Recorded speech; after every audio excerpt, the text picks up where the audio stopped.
আসসালামু আলাইকুম প্রিয় দর্শক। আজকে কয়েকদিন ধরে অনেক বৃষ্টি, বন্যার পানিতে চারদিকে ডুবে গেছে। বন্যার পানিতে অনেক মানুষের ঘরবাড়ি ডুবে গেছে। আজকে আমার ড্রোন দিয়ে সেই দৃশ্যটুকু আপনাদেরকে দেখানোর চেষ্টা করব। দেখতে দেখতে আমি ড্রোনটা ফ্লাই করেছি, তাহলে আপনারা দেখতে থাকুন সে করুণ দৃশ্য। এখন আমি সরাসরি আমার বাড়ি থেকে ড্রোনটা ফ্লাই করেছি। যেখানে মানুষের ঘরবাড়ি ডুবে গেছে সেখানে নিয়ে যাব। আপনারা ধৈর্য সহকারে পুরো ভিডিওটা দেখবেন। ইতিমধ্যে আপনারা দেখতে পাচ্ছেন চারদিকে পানি আর পানি।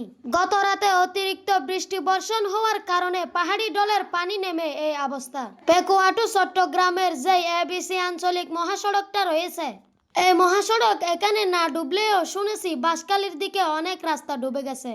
কক্সবাজার জেলা পেকুয়া উপজেলার টৈটং ইউনিয়ন হাজীবাজার থেকে আপনাদেরকে এই দৃশ্যটা দেখাচ্ছি।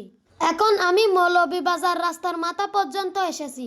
সামনে হাজীবাজার থেকে পশ্চিম দিকে যে হীরাবুনিয়া পাড়াটা ডুবে গেছে সেই দৃশ্যটা দেখতে পাবেন। আমাদের এদিকে যেমন তেমন পেকুয়ার দিকে নাকি শুনেছি হাজার হাজার মানুষের ঘরবাড়ি ডুবে গেছে। এমন একটি দৃশ্য দেখতে পাচ্ছি যেন সাগরের মাঝে কিছু ঘরবাড়ি। এখন সামনে যে বাজারটা দেখতে পাচ্ছেন, এই বাজারটার নাম হচ্ছে হাজীবাজার। এই বাজার থেকে সোজা পশ্চিম দিকের গ্রামটাই আমি আপনাদেরকে দেখানোর চেষ্টা করব। প্রতি বছর বন্যা হলেও এই বছরের মতো এত বড় বন্যা কোনো বছরও হয় নাই। প্রিয় দর্শক, আমার ভিডিওটা কেমন হয়েছে অবশ্যই কমেন্টে জানিয়ে দিবেন। ভালো লাগলে একটা শেয়ার করতে ভুলবেন না। এখন যে গ্রামটি দেখতে পাচ্ছেন এটা হচ্ছে টৈটং হীরাবুনিয়া পাড়া।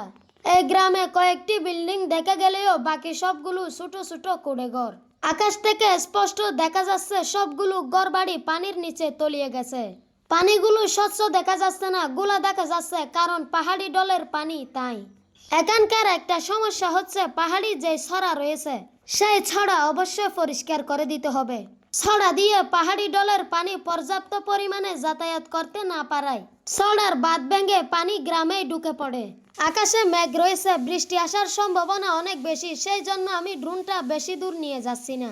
হঠাৎ যদি বৃষ্টি চলে আসে তাহলে আমার ড্রোন নষ্ট হয়ে যাওয়ার সম্ভাবনা বেশি। দেখেন দেখেন দর্শক, এখানকার সবগুলো ঘরবাড়ি পানিতে তলিয়ে গেছে। আল্লাহ তাআলা যেন সবাইকে হেফাজত রাখেন সেই দুয়াই করি, আমিন। আপনারা যে যার যার জায়গা থেকে বন্যার্ত মানুষদের পাশে দাঁড়ান, সবাই একটু তাদেরকে সহযোগিতা করার চেষ্টা করবেন। দেখেন দর্শক, এই বাড়িটা মনে হচ্ছে সাগরের মাঝে ভেসে আছে। হীরাবুনিয়া পাড়া শেষ করে আমি কয়ডার পাড়া দিয়ে আমার গন্তব্যে চলে যাব। যদি সময় পাই আমি পেকুয়ার দিকে গিয়ে ড্রোন ভিডিও করে আপনাদেরকে দেখানোর চেষ্টা করব ইনশাআল্লাহ। আপনারা এখন দেখতে পাচ্ছেন কয়টার পাড়া রাস্তা পুরোটাই পানিতে ডুবে গেছে। শত শত মানুষের মাছের ঘের ডুবে গিয়ে সবগুলো মাছ বাহির হয়ে গেছে। আল্লাহ তাআলা যেন সবাইকে হেফাজত রাখেন এবং ভালো রাখেন সেই দুয়াই করি। ভিডিওটা ভালো লাগলে অবশ্যই শেয়ার করে দিবেন প্লিজ।